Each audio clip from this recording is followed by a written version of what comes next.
안녕하세요. 12월 12일 토요일 한 절 한 끼 시작하겠습니다. 네, 벌써 한 주가 지나고 토요일이 되었습니다. 그리고 벌써 다니엘 마지막 시간이 되었습니다. 우리가 한 달여 동안 다니엘을 묵상해 왔는데요. 네, 저 혼자 묵상해 온 건 아니겠죠? 그동안 다니엘을 묵상해 오면서 여러분 어떤 은혜가 있으셨습니까? 이전의 생각과 다른 새로운 은혜로 묵상되어 주셨는지 모르겠습니다. 저는 개인적으로 다니엘을 묵상하면서 그동안은 다니엘이라는 인물에 집중했었던 것 같은데 이제는 그 배후에 역사하는 온 세상의 주관자이신 하나님 그리고 구원의 주체이신 예수 그리스도를 더욱더 또렷하게 바라볼 수 있는 그런 은혜의 시간이었던 것 같아서 참 감사함으로 묵상해 왔습니다.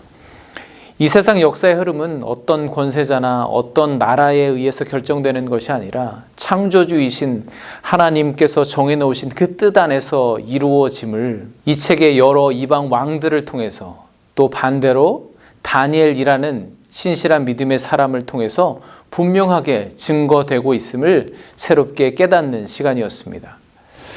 다니엘서의 핵심은 종말론적 신앙입니다. 우리가 데살로니가서를 통해서도 본 것처럼 종말론적 신앙은 세상의 끝이 언제 올 것인가, 몇 년, 몇 월, 며칠에 올 것인가를 계산해내는 것이 아닙니다.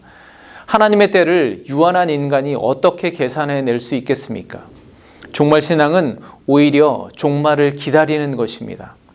또한 종말신앙을 기다리는 자로서 나는 지금 이때에 어떤 믿음을 가지고 살아내야 하는가를 깨닫고 결단하고 살아가는 것이 종말론적 신앙을 가진 성도들의 삶이라고 할 수가 있겠습니다. 물론 세상의 종말이 가까울수록 성도들을 거짓과 속임수로 미혹하는 자들이 많이 일어날 것입니다.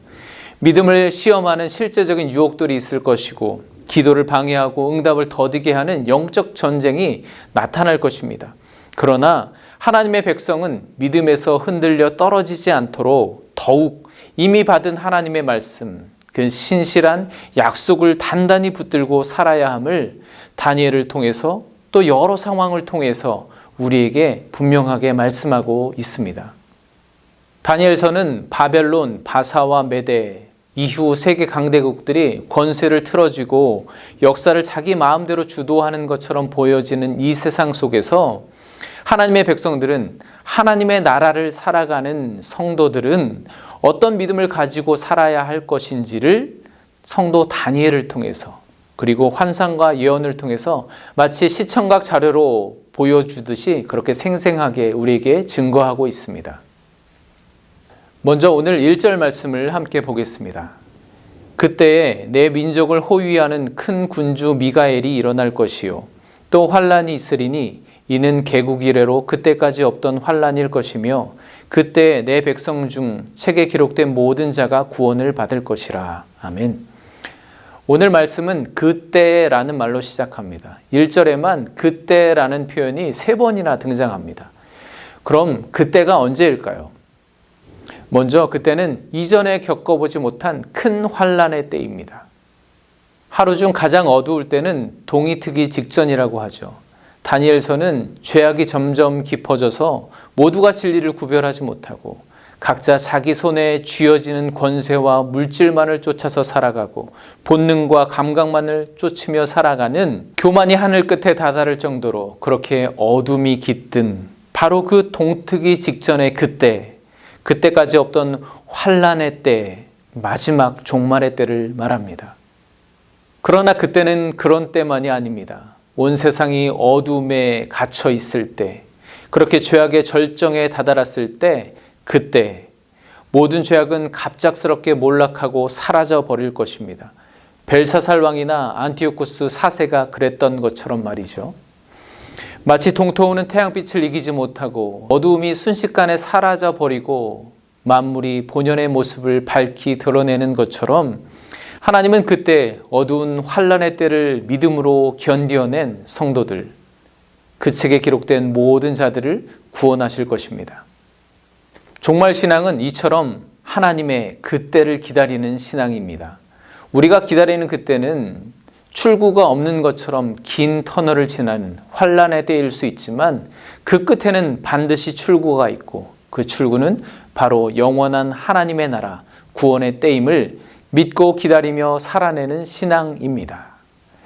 우리가 지나고 있는 이 대림절기가 바로 그때의 주인이신 예수 그리스도를 기다리는 중요한 의미가 있는 절기입니다. 오늘 다니엘 12장은 제가 성경에서 가장 좋아하는 말씀이 있는 부분입니다. 바로 3절 말씀인데요. 지혜 있는 자는 궁창의 빛과 같이 빛날 것이요 많은 사람을 옳은 대로 돌아오게 한 자는 별과 같이 영원토록 빛나리라. 아멘. 저는 이 말씀이 너무 좋아서 제 첫째 아이의 이름을 이 말씀으로 지었습니다. 제 큰딸의 이름이 서지우인데요. 한자로는 지혜지, 해돋을 우입니다. 하나님의 지혜가 해처럼 돋아올라서 이 세상에 그 하나님의 복음의 빛을 비추며 살라는 의미로 이름을 그렇게 지었습니다. 저는 이 말씀이 우리가 한 달 동안 묵상해온 다니엘서를 잘 요약하는 한 절의 말씀이라고 생각합니다.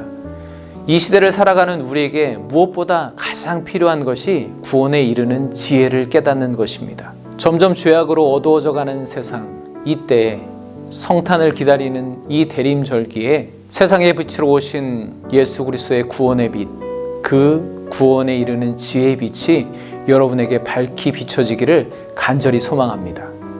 또한 이때에 하나님은 그 빛을 세상에 비추어서 많은 사람을 옳은 대로 돌아오게 하기를 간절히 바라고 계십니다. 주님은 그런 하나님의 백성들, 지혜 있는 자들, 많은 사람을 옳은 대로 돌아오게 한 자들을 궁창의 별처럼 영원히 빛나게 할 것이라고 약속하십니다. 다니엘이 바로 그렇게 별처럼 빛나는 인생을 살았던 사람이죠. 여러분, 이 세상의 종말의 때, 여러분 인생의 마지막 때, 여러분은 어둠과 함께 영원히 사라져버릴 인생을 사시겠습니까? 아니면 어둠이 짙어질수록 궁창의 별과 같이 영원히 찬란히 빛날 인생을 사시겠습니까? 기도하시겠습니다. 하나님, 이 세상의 죄악이 짙어질수록 어둠이 깊어질수록 세상의 종말의 때, 그때가 다가옴을 깨닫습니다. 그러나 그때는 우리가 사망의 그늘에서 벗어나 영생의 빛 가운데로 나아가는 은혜의 때임을 믿고 그 은혜에 감사합니다. 주님, 그러면 그때를 기다리는 우리는 지금 이때를 어떻게 살아내야 할지 분별할 수 있는 지혜를 허락하여 주시옵소서. 그래서 이 어둠 속에서도 더욱 빛나는 별과 같은 자로 살아갈 수 있도록 인도하여 주시옵소서. 세상의 빛으로 오신 예수 그리스도의 이름으로 기도합니다. 아멘. 내일 대림절 세 번째 주일 은혜 가운데 보내시고 다음 주 월요일은 예수님의 수제자인 베드로의 편지를 들고 다시 만나겠습니다. 감사합니다.